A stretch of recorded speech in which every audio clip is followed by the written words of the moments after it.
Puluhan mahasiswa di Kabupaten Kendal melakukan aksi demo di halaman kantor Bupati Kendal. Mereka menuntut kejelasan terkait transparansi anggaran pembangunan Pasar Weleri yang diduga ada penyelewengan dana pembangunan senilai 540 juta rupiah. Puluhan mahasiswa di Kabupaten Kendal melakukan aksi di pintu gerbang kantor Bupati Kendal. Dalam aksinya mereka menuntut transparansi anggaran pembangunan Pasar Weleri.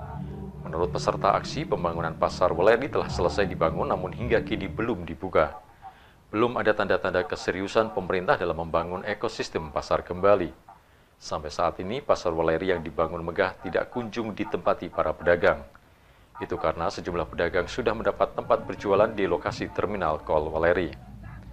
Pendamping pedagang Pasar Weleri, Abdul Wahid, mengatakan aksi ini dilakukan sebagai bentuk kecaman mahasiswa Kendal kepada Bupati Diko M. Ganinduto.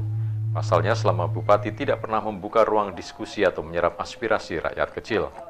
Pembangunan Pasar Weleri yang dianggarkan 55 miliar rupiah dari APBD Kendal tersebut ada dugaan dikorupsi.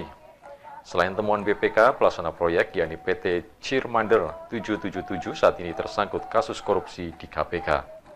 Dari advokasi pedagang pasar Weleri sendiri apa, Mas? Pertama, pedagang pasar Weleri itu kan sebenarnya saat ini masih menunggu-nunggu. Ini sebenarnya pemerintah itu serius atau tidak dalam membangun lagi Pasar Weleri. Pasar Weleri sudah selesai dibangun sejak awal tahun, tapi sampai hari ini belum dibuka. Dengar-dengar informasinya tanggal 15 akan dioperasikan lagi. Namun sampai hari ini saya belum melihat tanda-tanda keseriusan pemerintah dalam membangun pasar kembali, membangun ekosistem pasarnya ya. Nah, harapan pedagang itu kan supaya semuanya jelas.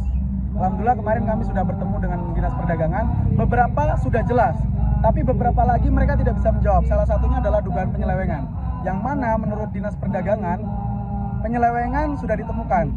Temuan BPK 540 juta dan sudah ditagih ke PT Cirmander 77 dan sudah menurut informasi PT Cirmander, menurut informasi Dinas Perdagangan, uang tersebut sudah dikembalikan ke BPK oleh PT Cirmander.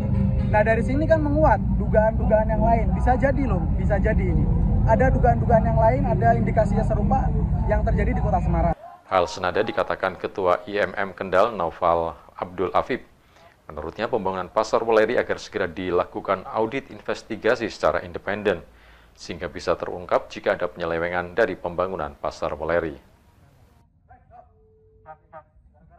Untuk melakukan investigasi audit terhadap Pasar Weleri ini, karena yang terjadi dari PT Cirmander ini sudah tersandung kasus korupsi di Semarang, di rumah sakit kalau tidak salah, maka kami juga menuntut adanya pemeriksaan di Kendal. Kenapa? Karena ini adalah suatu ada potensi ya. Dan ternyata baru kami ketahui juga di Pasar Weleri sudah ada temuan 504 juta penyelewengan yang ternyata sudah dikembalikan ke dinas terkait. Itu yang pertama dari Pasar Weleri, dan kami juga akan menanyakan perihal pembangunan Pasar Weleri tahap kedua, karena dari 1.800 pedagang yang baru mendapatkan loss di Pasar Weleri baru 1.000, dan di tahun ini juga APBD kami tidak jelas apakah sudah dianggarkan apa belum untuk pembangunan pasar tahap kedua ini. Lalu kami juga menolak kapitalisasi pasar untuk kepentingan para penguasa. Ya, kami sangat berharap supaya Pasar Weleri ini benar-benar diberikan atau dapat memberikan kesejahteraan bagi rakyat Kendal dan rakyat Weleri, masyarakat Weleri secara khusus.